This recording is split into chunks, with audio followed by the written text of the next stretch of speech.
Make no attempt to reload your device. You are now entering the Hellhole.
Mistletoe can be deadly if you eat it.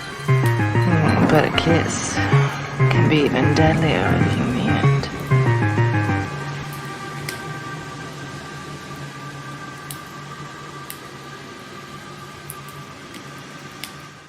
We're live! Merry Christmas, happy holidays, whatever you celebrate. Thank you for joining me here in the Hellhole to do it. It is Christmas Day here in the Hellhole. We haven't been streaming much, but I like to try to share the Christmas cheer with you. This is going to be a very gauche Christmas. This is a real faux pas on my part. I acknowledge that. I'm kind of tired and had no plans, but I wanted to do something. I wanted to capture the Christmas cheer while it's here. So these are gifts for other people. This is merely a prop. No plans. We're off the cuff here. This little BB, that's nothing to worry about. I don't know, is that relevant to Christmas, you know? Some of these people seem to think it's the birth of Christ or whatever. That's fine. I'm Internet Sensation Mick Lucifer. This is the Hellhole. I'm very tired. It's a ghost Christmas brought to you by Late Stage Capitalism. These are things that I got for myself, you know, or from others for Christmas, and I just thought it'd be a nice channel to, you know, inspire some joy, some you know, I'm not trying to show off or anything. I'm not trying to brag. I just thought maybe this is a pulp culture center. This is a chance to talk about some things that we haven't talked about. I would love to be just yakking about comics all the time, and it never quite comes together. So this is a good time to do it. It's a very comic movie centric Christmas for me, as it always is.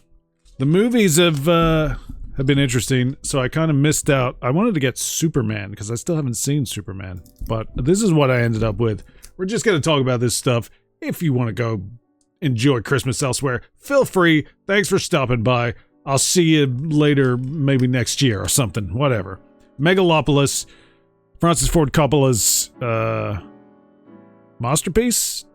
Disaster piece? I don't know what it is. I've only watched about an hour of it, I think. I didn't get very far, but it's interesting. It's not boring. It's not boring, but it doesn't cohere. I mean, we've been talking about it on the Discord. I feel like I'm repeating myself now. You ever do that? You talk about something elsewhere. This is why people save things. Like when they do podcasts, they just don't talk to anyone until they do a podcast. Never mind. The performances are like, you know, they're good, but what is it? What is it? I don't know if that's going to become more apparent later on. It's interesting. I was comparing it to Brazil in my mind, and as I was watching it, and I feel like, you know, Brazil is like a favorite. Megalopolis, not likely to be one. It's very pleasant to look at. There are pretty things. It's got that going for it. But it feels like Brazil is sort of like the individual lost in the sea of circumstance. And particularly like in modern living, it's like a statement, a meditation on modern living, and in Brazil, it's sort of like the individual, the loss of power of the individual in some ways, and and the way that the city and just circumstances consume him, whereas it feels like, to me, Megalopolis is sort of a similar statement. There are superficial similarities with the city and sort of like the expression of the city. In Brazil, it's like the giant samurai, and there's sort of almost like a superhero flavor to it all, which is probably why it appeals to me quite a lot. Many years ago, I was working on a comic book. An issue of it came out, and I had that horrible realization where I watched Brazil and I was like, I'm just doing a shitty version of Brazil.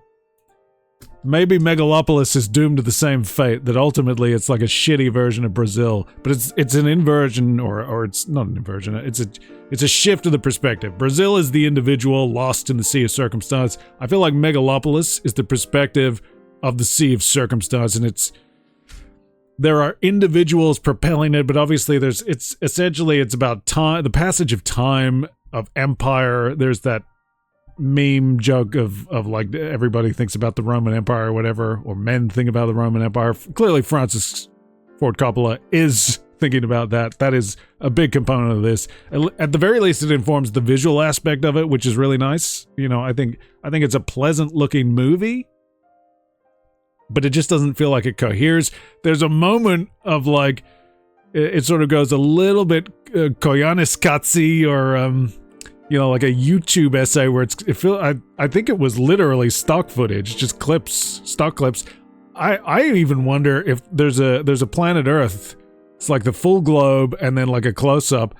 Did I use that in Capcom Wrestling Association for Destiny of the Strongest? I think it's very similar. Probably just similar. I don't know. But Megalopolis, it's more interesting to think about the movie and the making of the movie and how it ends up being what it is than it is to watch the movie. It doesn't cohere. It's a lot of scenes. It feels like it's a lot of notes.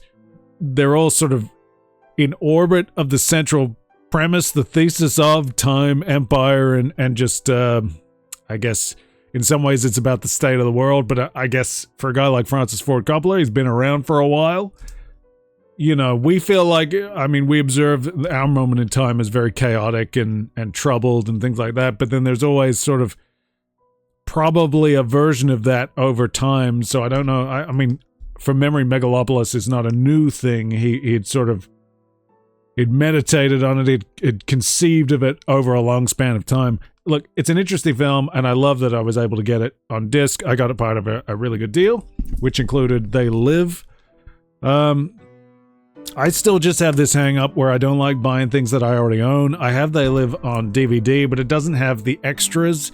And these Classics Remastered releases, I've got a few of them. I got like Prince of Darkness. I got The Escape from New York. The Fog. I think this is the only other one in this particular series. They all sort of have the same aesthetic of the cover. That's how you can know. I'm not an expert on Blu-ray releases or DVD releases. I can't tell you all the nuances, the quality of the image and things like that. There's real micro stuff. You're going to have to find that elsewhere. We're just chatting about things. But you get like the John Carpenter commentaries. That's the big appeal. And They Live is starting to leave circulation around here. Some places don't have it at all. So I kind of felt like, yeah, I've got it on DVD, but I got to get the Blu-ray because I love listening to those Carpenter commentaries. I'm a big audio commentary listener. So I enjoy those quite a lot.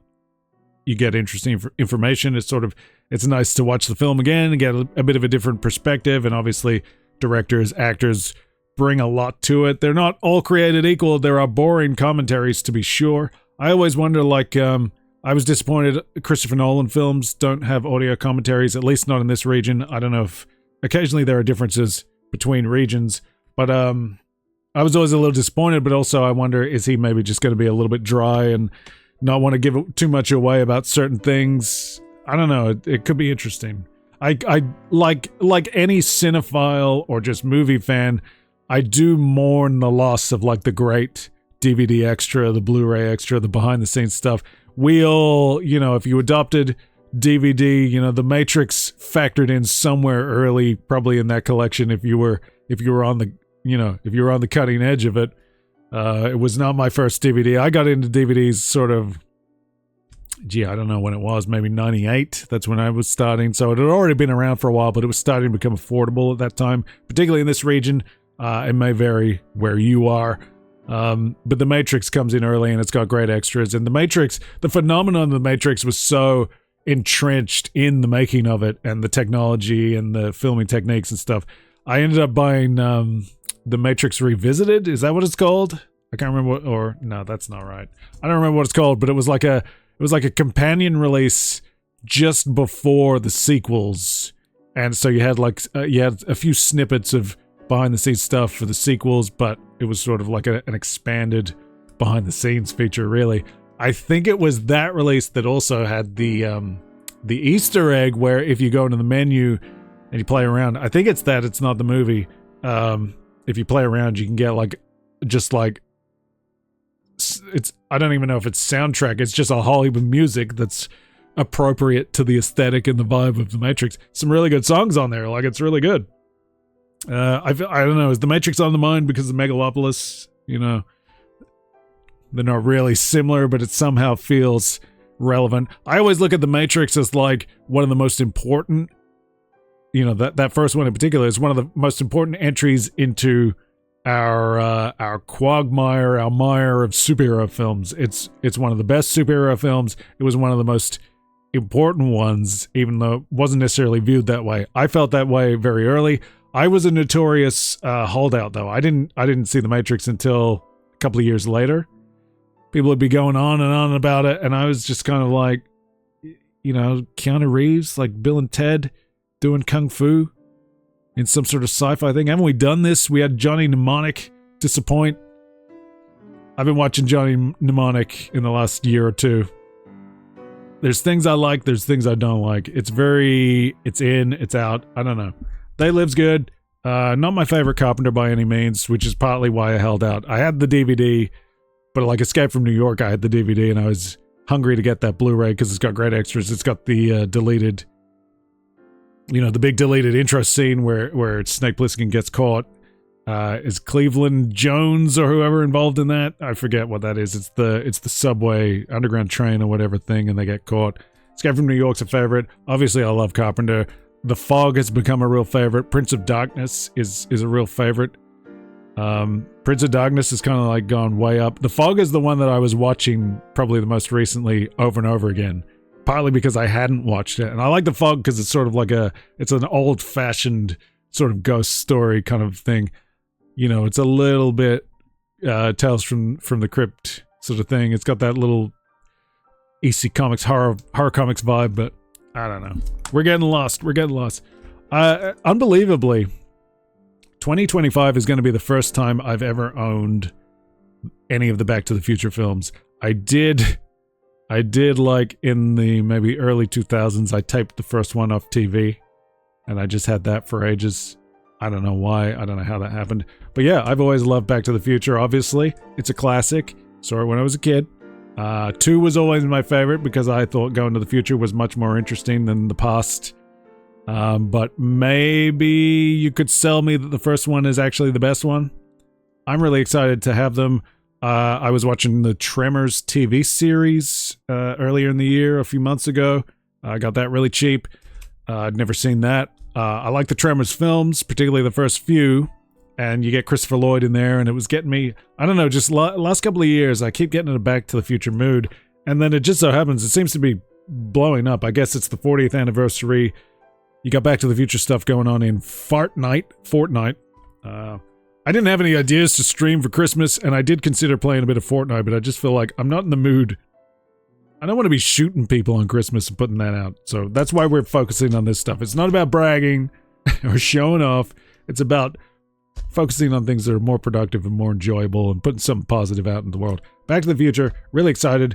This particular version is... they're constantly re-releasing them, it seems like. I mean, you could go to where I got this. I got and look like on the online store or maybe even the in-store, and you're going to find multiple versions still available. It feels like it's an excuse to just keep jacking the price up. I don't know. But I got this at a reasonable price. You know, some of these are like Black Friday gets. That's how you get the good deals. The Megalopolis and They Live were in a buy 2 for 30+% off, so that was wonderful because we're not rich in the hellhole. Like, subscribe, donate, do whatever. It's tough out there, and I'm dying, man. Papa needs new shoes. Hey, you want to talk about miracles? This jacket, I lost the zipper. I found the zipper early Christmas morning. It was a Christmas miracle. We talked about it in the Discord. That is part of the Hellhole mythology now. Back to the Future is really good. You know, what more is there to say, really? This particular set is interesting. It's got some of the audition tapes as one of the extras that they're pushing. I've never seen those, so I look forward to that. I don't know if it's got any of the Eric Stoltz stuff. It might do. That'd be pretty good. One sort of like good and bad thing about these box sets is it seems to be they're accumulating bonus features. I don't know if they're losing any. They might be losing some along the way. Let's not revisit the Warner Brothers incident, Enter the Dragon incident. I'm still upset about it. I don't know how many years it's been. I want that documentary feature that it says is on that Blu-ray. I bought that Blu-ray just for that. I had the DVD. It's Christmas. We're going to let it go, but you know, you want to set me off, bring up Enter the Dragon and Warner Brothers. But this has got some good extras, and yeah, those Back to the Future auditions are really interesting. I know Billy Zane's in there. That's kind of fun. Listen to your friend Billy Zane. He's a cool guy. Stephen King, Silver Bullet. I've never seen this. I've been curious about it for a long time. Cheap DVD. Why not? I do like to sort of get something that I haven't seen. So Megalopolis I hadn't seen. Silver Bullet I hadn't seen. So that's kind of nice. I think last year my favorite. I tend to like, you know, I got a few things for Christmas. And there's a winner. What's the capitalist winner? What's the product that pleases me the most? And I think last year it was a DVD of Christine, which I hadn't seen at that stage. You know, there's still classics that I haven't seen, so that's something to be grateful for. I feel like the present releases are not fulfilling me enough.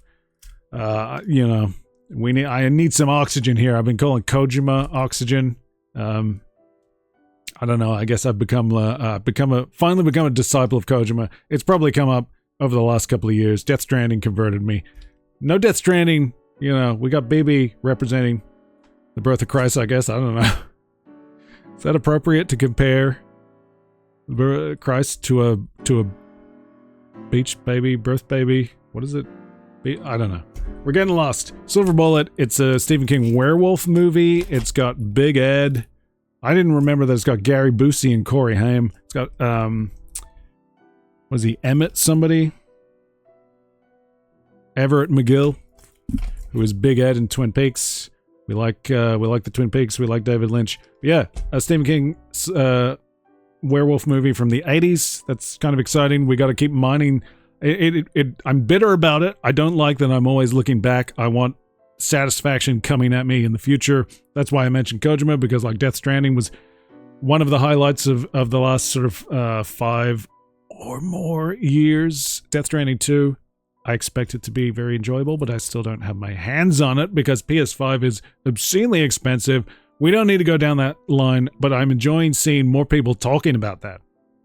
For years, I've been talking about the frustration of the price of the PS5 and certainly the value proposition. I feel like there are not that many games I'm excited about. There are some of them I'm still able to play on PS4.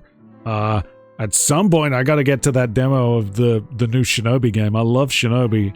I did think about doing that now, but I don't know if I'm quite there. I'm a little crusty. It's always about performance and things like that. I don't know. We're talking about movies, though. Silver Bullet, Werewolf, Stephen King. I'm not like the biggest Stephen King guy or anything, but I like a good movie. Obviously, Christine is a John Carpenter film as well, so that's maybe part of the appeal. If anything, I'm not that interested in Stephen King. I don't like Stephen King, maybe. I like the original Running Man. I haven't seen the new one. I'll probably check it out. The appeal of the Running Man is obviously that the book is significantly different to the Arnold Schwarzenegger film. There's certainly a lot of room to do something with that. We're getting lost again, though. Last DVD was When Harry Met Sally. Obviously, the tragedy of the Reiner family is horrifying, and some of the reactions to it are not much better. But I've been thinking about I like When Harry Met Sally. I have had this in my eBay cart for the last 3 years or something ridiculous, maybe more than that. And it just felt like Christmas is here. I need something good. I finally did it. Finally got it. Looking forward to it. I've seen it before, obviously. Everybody knows I'll have what she's having, but I haven't seen it in probably decades I've recently been enjoying a complete rewatch of the Sex and the City series and the first film. I'd seen a lot of that, but there was some of it that I hadn't. I enjoy that a great deal. You know, that's a good... I don't think it's the greatest show ever, but it's a nice watch. I enjoy it. I always equate it sort of like it's Friends, but it's not pretending to be hilarious. You know what I mean? I mean, Friends, you love it or you hate it. I maybe lean more towards hate. I always thought it was Seinfeld's, stupid cousin, essentially. And that's where I'm at on that. When Harry Met Sally, though, actually relevant because, like Jerry Seinfeld was talking about the vital role that Rob Reiner played in getting Seinfeld going, the TV show. Not him, necessarily, but the TV show. He's one of those dudes where I definitely... There's a Stephen King connection, because obviously...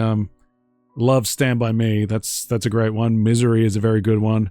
Rob Reiner is just he was a dude that I took for granted in a lot of ways, because it was just like, he did great work.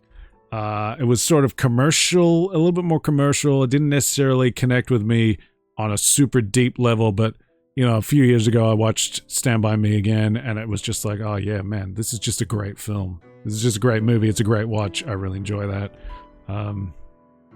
I gotta get Stand By Me. I don't have Stand By Me. I think I've got like over 500 movies and things. Like, I think we're at like 525 maybe, or something like that. I don't have Stand By Me. How is that possible? That's absurd. I'm really pleased to have When Harry Met Sally.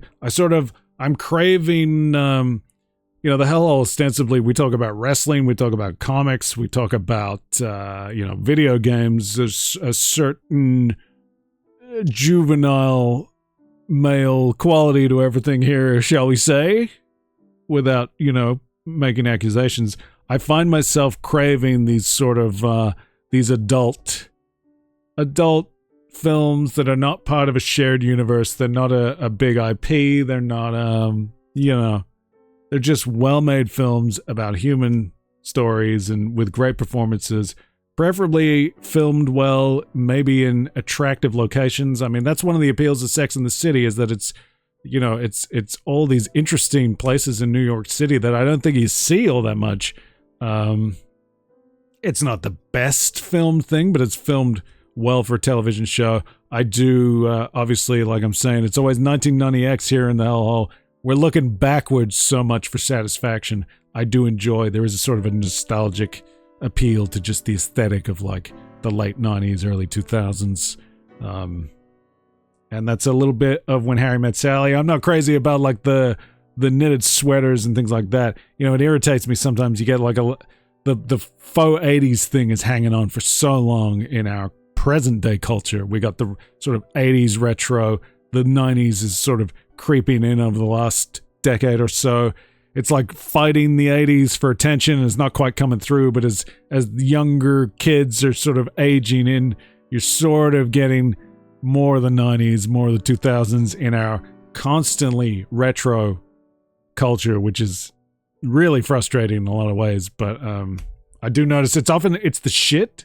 It's the stuff that wasn't even good then that is coming back, and that's what makes it even more irritating. It's what's so dissatisfying about our current times, is that so much of it, it's like, it's very shallow, faux stuff, I mean, even something like Stranger Things, I watched the first few episodes and I just couldn't get into it. It feels insincere in some ways. There is a certain authenticity to it. It feels insincere. And then you find out, like, the dudes who made it weren't even alive in the 80s, and it's like, I don't know, it's this secondhand. And obviously anyone who lives through a period is going to view these things and be like, well, that's not accurate. That's not accurate. I also think you can go too far the other way. I hate it. I think it's such a rookie, hate's a strong word. It's such a rookie, embarrassing mistake when you're reviewing a period piece and you criticize it for using something that would be a couple of years old. This has come up before. I know I've said it before, but like, say you're doing a movie that's set in 1998 and they're playing music from 1986. We did not discard things immediately. We had abundance. The new things were great, but you also had what was already there. You keep listening to music that you like. I mean, that might not be the case now. Although I think it probably still is. You don't immediately throw that stuff away and replace it with the new stuff. You keep listening to your favorites. I mean, it's ridiculous. That is a pathetic, erroneous complaint and criticism about a period piece. If they're listening to things that are older, even by like a couple of years, that is appropriate to a period piece. Get a grip. Let's move on to the comics portion. So, I don't know that we've gotten anything particularly spectacular or, well, pun unintended. But there's no, like, key, I don't think there's any super key issues here. But, basically, comics are a big part of my Christmas this year because I got a big fat stack. Some of this is for certain projects that I'm involved with, but some of this is also personal satisfaction. Over the last year, I've really been getting into just, at the end of the day, go to bed late at night, put something on, something pleasant, and do a bit of reading, and often that reading is comics because, as noted, giant child. Basically, I know. I self-identify. I recognize it. I've been in a massive, again, it's that bittersweet nostalgia. I have been super in the mood for sort of like mid to late 80s, early 90s Spidey. I was determined to make it a Spidey Christmas. We'll get into it. Here, this was sort of scratching that itch of the Mark Bagley years. If you know your Spidey, there's a good chance you know Mark Bagley. I'm not into the Ultimate Spider-Man stuff. To me, that is sort of, I respect it a great deal, but I don't like the finish on it, the colors, the inks. I don't know. I can't remember who did that, if that was Bagley himself. Obviously, he is still Mark Bagley, but he's a little over smoothed out and rendered. I like this stuff. This is peak Bagley. I mean, he is a late 80s, early 90s guy, but he really defines that early 90s Spider-Man. He might be the definitive early 90s Spider-Man artist, I would say, depending on where you place a guy like McFarlane. I was always more of an Eric Larson guy. I liked Eric Larson more than Todd McFarlane. Eric Larson was one of my favorites. Another guy in the sort of like late 80s, early 90s that was a favorite is Sal Buscema. I'm told that it's Bu. I'm going to say Buscema. Sal Buscema was probably my favorite. It's such a tough call when you're talking about Spider-Man artists. And obviously, you know, look at this punk, this kid coming in here talking about Sal Buscema. He's not talking about Romita Sr. He's not talking about Ditko. That's supposed to be your favorite. It's Ditko or it's Romita Sr. Look, what can I say? Of the two, I probably prefer Romita Sr. I like Ditko, though. Ditko is actually really good. The 60s Ditko, 80s Ditko, not such a fan. But here we got early Sal Buscema. So when I was a kid, like the dollar box was a phenomenon. I had a great comic store to go to. I think we found it in the early 90s, just sort of stumbled across it. And I went there for years. The guy who ran it, Tony, was always really nice to me. Gave me great deals. And I was always happy to be a patron of that store. Not the richest family in the world, got to get the cheap ones where I can. Can't necessarily get an abundance. And his $1 and $2 boxes, I got a huge whack of the Sal Buscema 80s Spectacular Spider-Man, and I loved them. I had already sort of off the racks been getting some of them. I realized it was Web of Spider-Man, so Buscema was sort of moonlighting. But when I think of Buscema, I think of Spectacular. That's where he owns Spectacular Spider-Man, particularly of a certain period. It's sort of, this is one of the early ones, so this is, I don't know when this is. It's like 86, 87. I'm exposing myself now. I don't remember all the dates these days. Sin Eater was always a huge fascination for me. There's sort of like a few different periods of Sin Eater, but this is really interesting and it amazed me that I was able to get it cheap. So essentially, I've still got all those ones I got from the cheap boxes back in the day. So I'm starting to try to fill in the gaps. Don't go and buy them. Stay out of it, man. Leave them for me. I'm trying to get some cheap, good times going here because God knows I need them. I need this. I'm trying to fill in some of those Sal Buscema.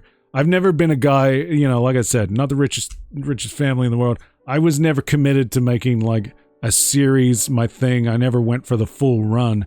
But these days I'm starting to appreciate that a little bit more. I've always been, if you've been in the Hellhole before, I'll bounce around a lot. I like to just try to get the best I can from a lot of different things. I like that, the sort of, I don't know, is that smorgasbord approach or the, I don't know, scattershot a little bit. But I'm starting to lock in on favorites, particularly as we depend more and more on mining the past for satisfaction. Spectacular Spider-Man's great. I knew I wanted Christmas to be a great Spidey period. So I've been reading, I was reading a lot of the Carnage issues. I'm not the biggest Carnage fan. Obviously Maximum Carnage was great. I got those off the rack at the time. That was a great time. It was very, I think in that moment it was even better because you didn't know where it was going and it was sort of crazy. All the characters that were doing. You had Bagley in there. You had Buscema in there. Sal Buscema, not John. John Buscema's great. I've always preferred Sal. And that's not maybe the popular opinion. I love Sal Buscema. Maybe we'll pull an issue out and we'll talk about that. So here's another one. If you know Sal Buscema, you have been punched in the face because he's got that big wind-up finish. He's like a pro wrestler with the big finishing move. He's got this massive uppercut and it blasts you in the face. It comes off the page. I don't know where's a good one. It's probably in most issues he pulls it out when he needs it. Sometimes it's like a big full page blast. He was a great Hulk artist as well, and that's probably partly why. You gotta have a good action impact. So this is cool. This is one of the Puma. I don't know. Buscema. God, he's so good. He's so good. He's got very sharp lines. His characters have great expressive faces, but the features tend to be quite sharp, and I love that. I think that's fantastic. I think he has just such a vivid approach. I don't know what that says about me. His Spider-Man himself is not the greatest Spider-Man, probably, but obviously it's very good. It's really excellent. I might, if you're just looking at Spider-Man himself, the rendering of Spider-Man, I might favor Bagley. The 90s Bagley. There's a little bit of it. That's not quite it, though. That's not the big wind-up punch. Maybe not this issue. Sometimes you gotta save it. You gotta build up to it. Yeah, not there. Damn. It's gotta be in a Tombstone issue, surely. So, this is, Death by Tombstone is what you're seeing creeping out behind this issue. Spectacular 154. That's Spectacular 204. Counting. Sequential counting, who would have thought, kids? As a way to identify a particular issue. Imagine wanting to identify a particular issue and not just, discarding entire runs and rebooting the series again and again.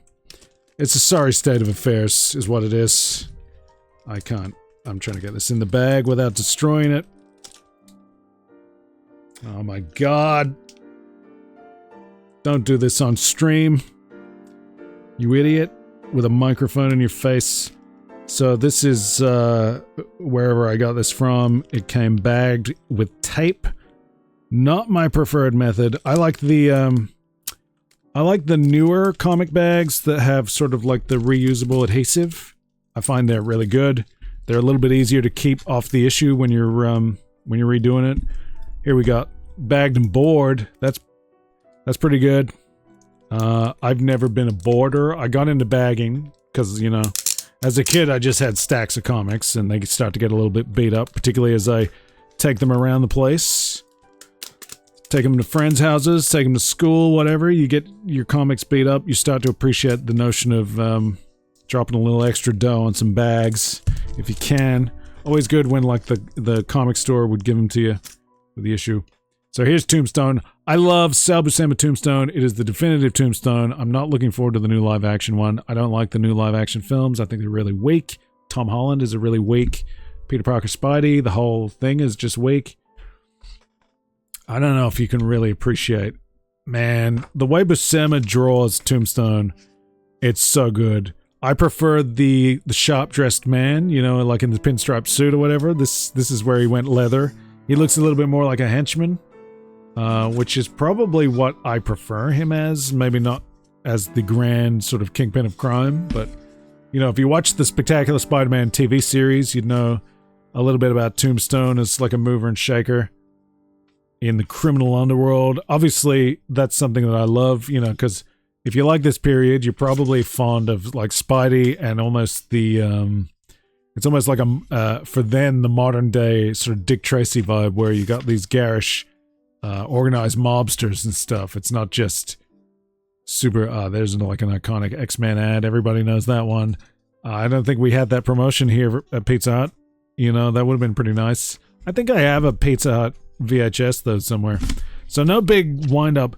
Hey, there you go. There's some video game content. So what do you got? X-Men and Spider-Man and X-Men, which I had on Mega Drive, and it's not a great game. It was a little disappointing, but you know, back then beggars could not be choosers. I mean, ironically, I don't like the current Spider-Man games. So what are you gonna do? If you head to the Hellhole archive, one Christmas a couple of years ago, I pulled out the Sega Master System Spider-Man game, which I do like. I didn't do too well. It's pretty tough, but that's a good Spider-Man game. So more Tombstone. I had part 3. These are the first 2 parts. So again, I'm filling in gaps where I can, and to be able to get these at a reasonable price is pretty amazing.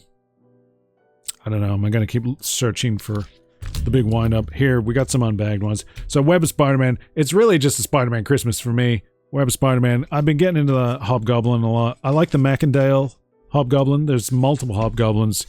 You'll know that if you know the slightest thing about Spidey. I think, is it the, what's his name? Kingsley. It's not Ben Kingsley. I think that's the, I think he's back in the current comics. So they've gone back to a previous Hobgoblin, but I think he was dead for a long time, and heaven forbid death mean anything in comics. There you got your Marvel Action Universe. Marvel used to make animation. They did RoboCop. Just those bizarre times where R-rated movies became kids' cartoons. We got anything good in here? I don't know. Is this Alex Saviuk? Another good Spidey artist.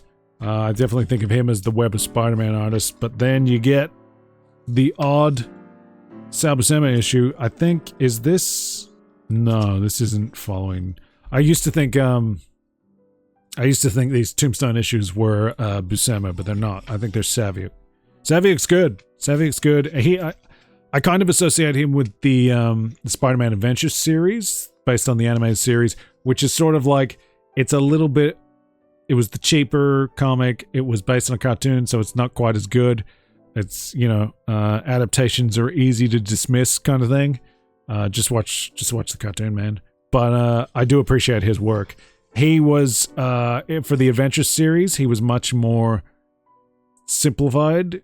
You still get the core Saviuk look, but he's sort of bridging it with the animated series look, the 90s animated series. So that was good. There's the notorious LJN X-Men game getting advertised, which I probably at the time thought, man, I wish I could get that. I didn't have a Nintendo. I had a Master System. Can't get these games. The amount of bullets that I dodged, because I generally lived a life of satisfaction. I didn't have terrible games. The worst game was maybe I got gifted.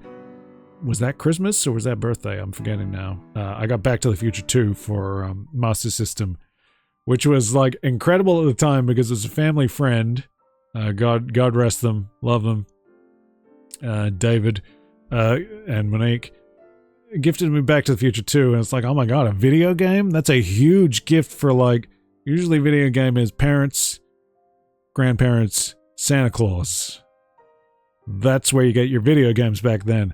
So to have a family friend gift a video game, amazing. And then I played it, and at the time I was a kid. I didn't know. I'm playing Back to the Future 2, and I'm thinking it must be me. I'm doing it wrong. For ages, I could not get past that first stretch, and I had no idea what was going on. Eventually, I started to figure it out a bit, but that's a game that I got to go back to that one day and try to get a little bit further, because I never got very far. I eventually figured out some of it just through trial and error. Hey, here you go.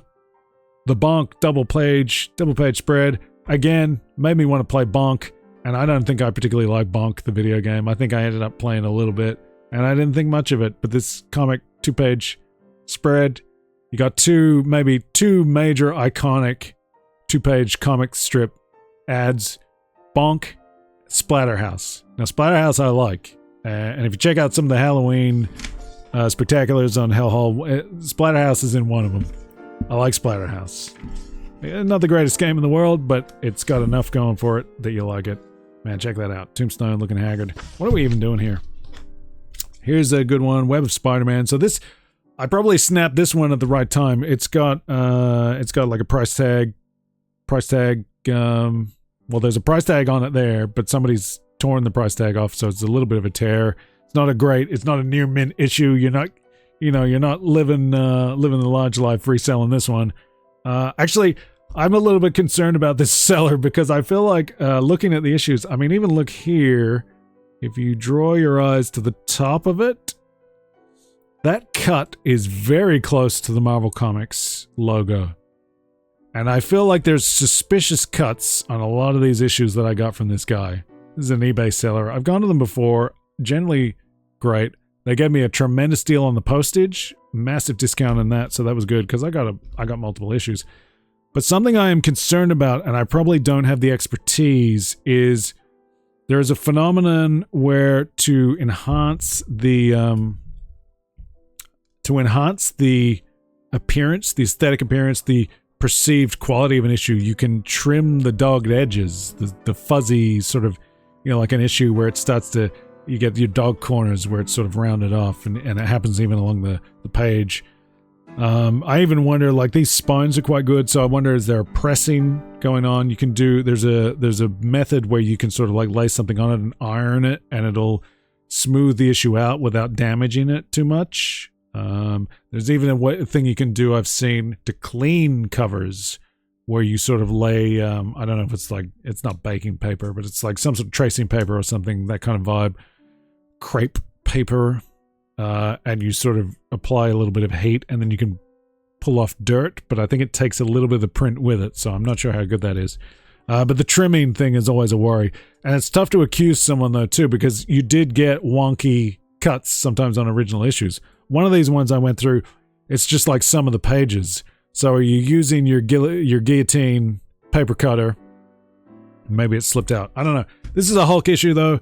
The rumors are that the new Spider-Man film will actually try to be a little bit more comic book by having Hulk in there, maybe, and maybe the Punisher. So more of a sense of Spidey's world. I hope that's the case. That's the kind of thing that will appeal to me. I still think I'm going to be disappointed by the movie. I thought the last one was terrible. I'm not looking forward to Avengers Doomsday. They just put out the Captain America teaser with Captain Baby. Introducing Captain Baby. What a load of shite. Stop trying to lure me in by bringing in old shit. That's the bittersweet thing that I was talking about. I don't want to be looking backwards. Do a good job. Let's not talk about the movies. Misery lies that way. But yeah, here's a Hulk issue. It might be about to become hot. Any Spidey Hulk crossover issues are probably big. As I recall, this is legit. Occasionally you'll come across one and it's like the issue implies a big Hulk Spidey fight or something, or a Hulk fight, and then you find out it's Robot Hulk or it's a dream. Give me a break. This was cool. This was a bonus. This guy, I'm a little bit concerned that he's selling me trimmed comics. Even this one. I mean, look at this. I don't know. Nah, but you start to get paranoid. Now look at that, because look at the... You can see that from the printing, I forget what that's for, something to do with the printer. I mean, this is, that's what I'm not saying. This was a free inclusion with my order, so I just thought that was cool. Obviously, it's a beat-up issue, and I've had that before with sellers where you've got like a beat-up stack of beat-up comics, you're not going to really be able to move selling them. So if somebody orders over a certain amount, there was a guy I used to buy from, and it was like, if you order more than $50, he throws something in. I got like a cool Morbius one and a Fantastic Four. Those are the kinds of things that used to be sometimes in the dollar box, because they were a little bit beat up. You couldn't necessarily resell them. And talk about a bad cut. I mean, there's no way this is... Look at this print job. Like, what the hell happened here? Did the printer fall over? Come on, Emma. That kind of thing. This is a hatchet job. These pages are all over the place. Look at this cut. You're losing some of the credits. Like, this is insane, but this can happen. I don't think this was necessarily done by a person, this might be an issue that got out in the wild that was just a mess. Maybe someone has lopped off the bottom. I'm not sure. That'd be about my only real suspicion here. But yeah, this is a mess. So good freebie though. Pretty good freebie. Not an issue I had. I got 2 freebies and I didn't have either of them. More Spidey. Like I said, Spidey Christmas. We're getting lost here. I'm probably losing some energy. I gotta go have some granola. I've gone mad on granola in 2025. I don't know if we've really got into it here in the Hellhole. Everybody in the Discord knows about it. If you become a Patreon subscriber on another site that I never mention, you get access to the Discord. If we ever get affiliate status and we get subscribers, you'll get into the Discord. I don't know, donate or something. There's a donate link in the About section on Twitch. I might start adding it to YouTube because God knows, like I said, I need help. But anyway, let's not lose focus. Yeah, I'm granola mad, and I'm coming up to granola time. Spidey, more Spidey. This is, I mean, again, Hobgoblin. This is the Jason McIndale Hobgoblin, who's like more of a mercenary. Mercenary, flirted with criminal underworld. To me, I mean, he's probably the most tenured Hobgoblin, although the Kingsley Goblin might be starting to challenge him a little bit now that he's back in circulation. I'm trying to remember, is McIndale's like the 3rd Hobgoblin, but he was the one that stuck around the longest and got developed a little bit more, and I liked him. He's the one, if you know Demo Goblin, McIndale made a deal with Naster, I forget what it is, the demon during Inferno, the Inferno crossover. He makes a deal to get more power to be able to fight Spidey more effectively, but he's demonically possessed. He's fighting for control of his own body for a while. The demonic possession is overtaking him, and eventually they split, and he continues to be Hobgoblin. And then you got Demo Goblin as well, who I like. I think Demo Goblin's cool, even though, you know, too many goblins, and it's only worse these days. We thought it back then. Demo Goblin, there were people that hated Demo Goblin because there's too many goblins. You got like three Hobgoblins. You had at least 2 Green Goblins at that point. Norman and Harry. At least that made sense. That was a good lineage. You know, it exploited it, told the story well, did lots of good stuff. I read Spectacular 200 a few nights ago. Enjoyed that a great deal.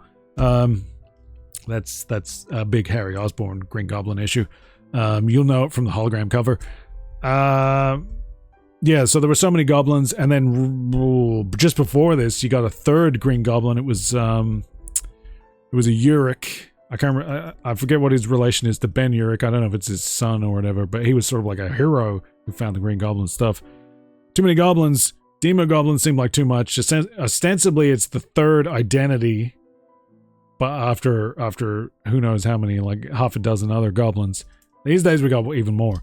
But yeah, so this is late stage Jason McIndale. He has undergone cybernetic enhancements. This is the Ben Reilly. These are the Ben Reilly years. It's crazy to me, you know, I like to get the cheap deals. Some nice Romita Senior artwork. I like to get the cheap deals. Earthworm Jim, I want to get that. I used to like that cartoon. I'm going to get the Tick series as well. You can't get the Tick cheap. That sucks. I'm looking for cheap comics all the time because that's, you know, that's how I roll. But the Ben Reilly issues, which were reviled at one point, you probably could get them cheap. I think I got a couple of Scarlet Spiders from Tony for a couple of bucks. He had a box on the counter at one point in like the early 2000s, and it was just like, you know, mid-90s, late 90s Spidey with Ben Reilly because nobody wanted him.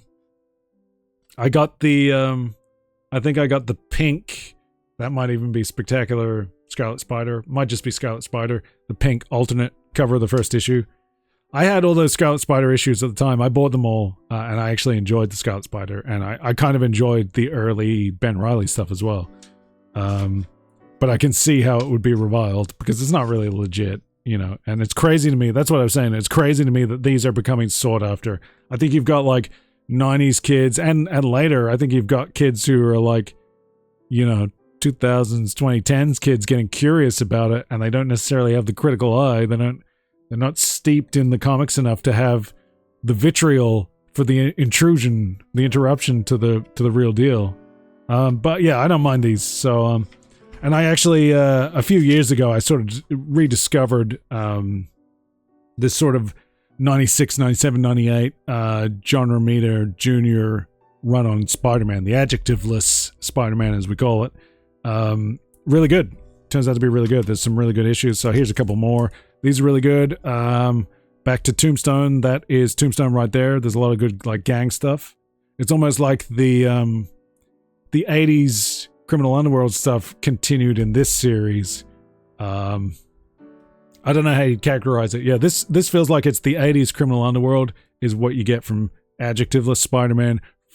Around this time, Spectacular is classic villains. Maybe just before you got like some interesting. It's like last throws of classic villains. Like Rhino gets his ass kicked, Scorpion gets his ass kicked in the sewers. You know, like it's crazy. And then Amazing was just sort of whatever was contemporary.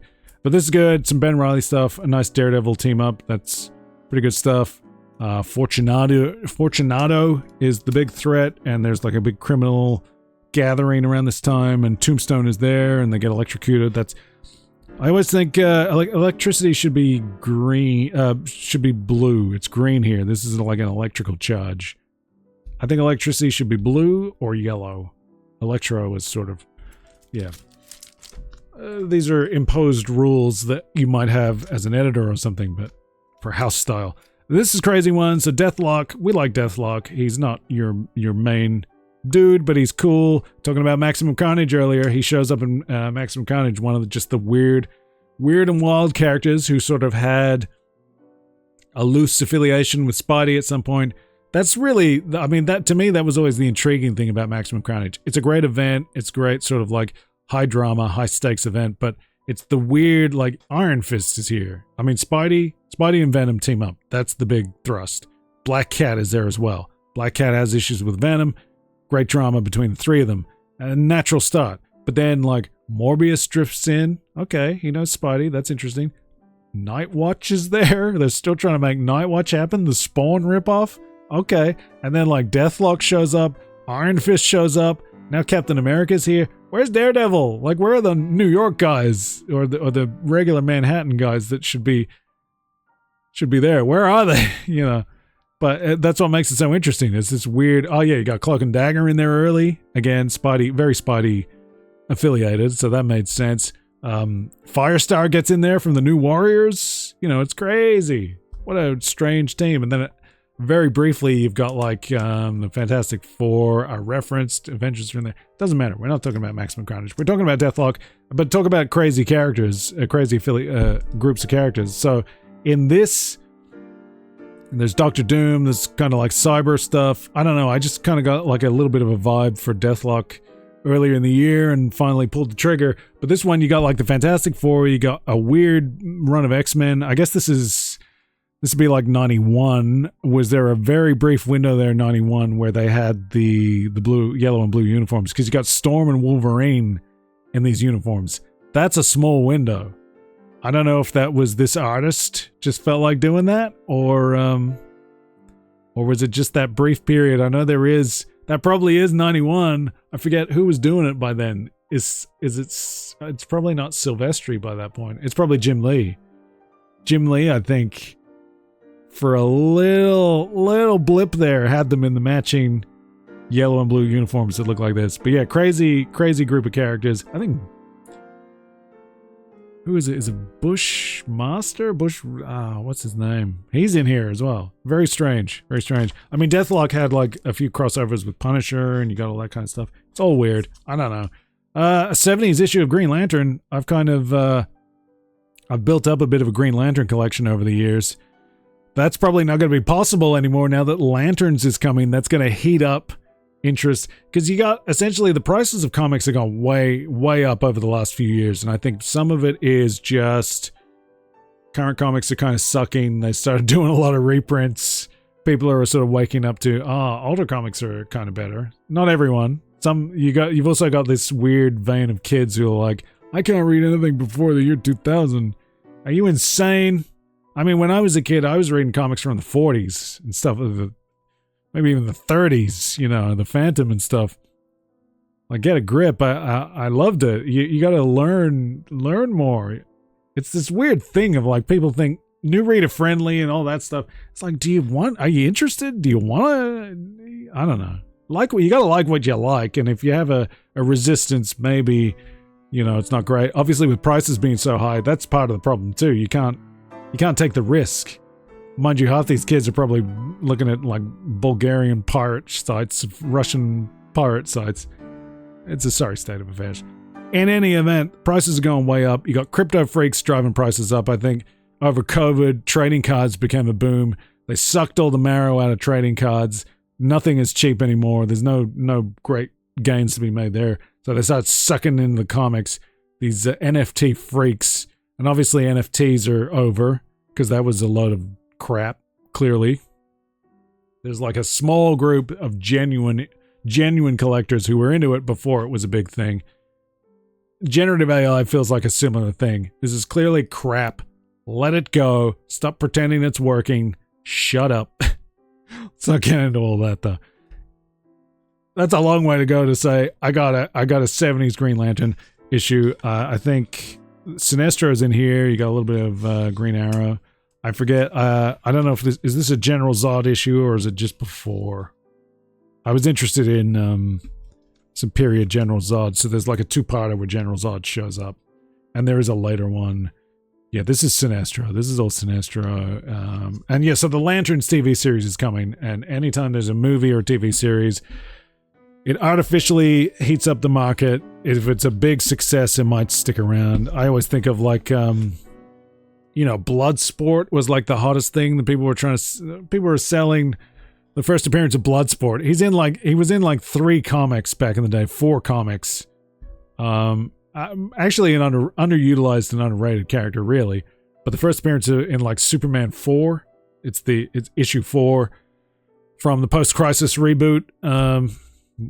That was selling like $80, $90 in Hellhole dollary dues. I breezed in there and found a dude, had it on auction. Nobody found it. I got it for $2. That was pretty sweet. But it was because of the Suicide Squad movie, the James Gunn Suicide Squad, The Suicide Squad. It's not really a sequel, but it's the second one. The better one. Still not great, but it's better. Am I going to like Superman? I don't know. That's what's putting me off. I'm trying to get Superman Blu-ray really cheap because I'm not sure that I'm going to like it. Aesthetically, it sucks. James Gunn does not make good-looking movies. Somehow Guardians of the Galaxy convinced people that James Gunn is like a visualist. That movie is so frustrating. I think there's good designs. There's good like environmental design, maybe some character designs, although generally not so much. Maybe like the prison uniforms and stuff. But that movie, he cannot film anything. He needs like a top-tier cinematographer to help him out. Make his movies look good. Superman looks like shite. It just does. The content of it, I might enjoy. I think, you know, and I like that you got like Mr. Terrific in there, Hawk Girl's in there, you know, some Guy Gardner's in there, you know, like it's Superman participating in a functioning DC universe as opposed to a dysfunctioning universe the way Zack Snyder fumbled it. That freak. Don't come at me. I think 300 is great. I like the Dawn of the Dead remake against all odds. That's a great movie despite being a remake. 300. Is there another one? Watchmen's okay. I don't think it's great. Let's not get lost in that. Hey, we got comics to talk about. I don't know. I got totally sidetracked there. Movies, this is just it's a Christmas Day ranting. I'm going to wrap up soon enough, but we got more stuff. So Batman, this is part of Night Quest, obviously. So this is when Jean-Paul Valley is Batman. Batman has had his back broken. And this is one of the intriguing issues where Catwoman crosses paths with this new Batman. The premise, the facade is meant to be that this is still just Batman cruising around because Gotham City, you know, through the channels of communication, through the grapevine, through the criminal underworld, there's talk that Bane has maybe messed up the Bat. He tossed his broken body into the street. Word is starting to get around. I think the Batman is over, man. We can run wild. So they're pretending that Jean-Paul Valley is still the same Batman. He's undergone training to match Batman. He's imitating his voice as best he can and all that. But the feminine wiles of Catwoman, she knows Batman, and this guy ain't Batman. And this issue is kind of their confrontation, and she twigs it really quick. Is this... I don't think this is Jim Ballant. Mike Manley. This is Mike Manley one with the old purple catsuit Catwoman. Very sexy. You know, whatever. I got in the mood for some Ghost Rider too. I was very much, I mean, like 1990X. I'm increasingly nostalgic for like 1990, 1991. Camera's gonna die soon, so here we got some Ghost Rider. There goes the camera. Okay, well the camera's dead, so we got some Ghost Rider. I don't know. We can revisit this. I thought I charged this thing. Why can't it charge while it's streaming? I don't know. It's Christmas. How long have we been going? We've been going an hour. Gee, that didn't go very far. It's charging now. I guess I'll wrap this up now. I'm going to go have some granola and spread some more Christmas cheer. If you want to know more about the comics that we didn't get to, the Ghost Rider, there's some interesting stuff here. Oh, I forgot about that. Oh, that's a good one. Gee, I like that one. I can't believe I got that one. That's a good one. Hey, there's that too. I don't know. If you want to do more, like, subscribe. Helps a lot. If you want to donate, if you want to find out about the Patreon, ask me about that somehow. There is, I'm still on X. Against all odds, Twitter. We still call it Twitter because it is Twitter. I'm still there. You can find me if you search for the Hellhole. It's at @Hellhole. You've got all the social media. I'm on Blue Sky as well. If you want to ask me anything or say hi or follow any of that stuff, ask me about the Patreon, and you can get on there for like the tier 1 is it's free to become a member, and it's actually for something else, so it's ridiculous. But I can you set up multiple Patreons for different things? Is there any point to that? I don't know. Just give me money, because I'm dying here. I'm dying. I just bought all these comics for Christmas. I'm dying, man. I gotta eat some granola. I'm spending all my money on granola. The store ran out. I ate all the granola, man. Merry Christmas, Happy Holidays, Happy Hanukkah, Kwanzaa. I don't know, is there other things? What do Jedi do? There's people who self-identify as Jedi. I think they're taking the piss, probably. I'll see you again, hopefully soon. I'd love to be doing more, but I'm just always worn out. Capcom Wrestling Association. Okay. I gotta drop a little update on that. So I am still presently working on the International Blowout. The 2025 International Blowout. I have not completed it, obviously. I want to beat the end of the year if I can, but I'm struggling. Trying to get it done. And we'll do more CWA, I think, maybe in the new year. I'm not entirely sure. But yes, so the International Blowout is coming. Make sure you subscribe to YouTube. You can see if you like your wrestling, if you like the Capcom fighting characters, check out the Capcom Wrestling Association. That's kind of been the biggest, most solid thing we did in 2025 and over the last stretch. So check that out. I will be back at some point with something. Hope you're all doing well. Love you. Adios, amigos. Godspeed.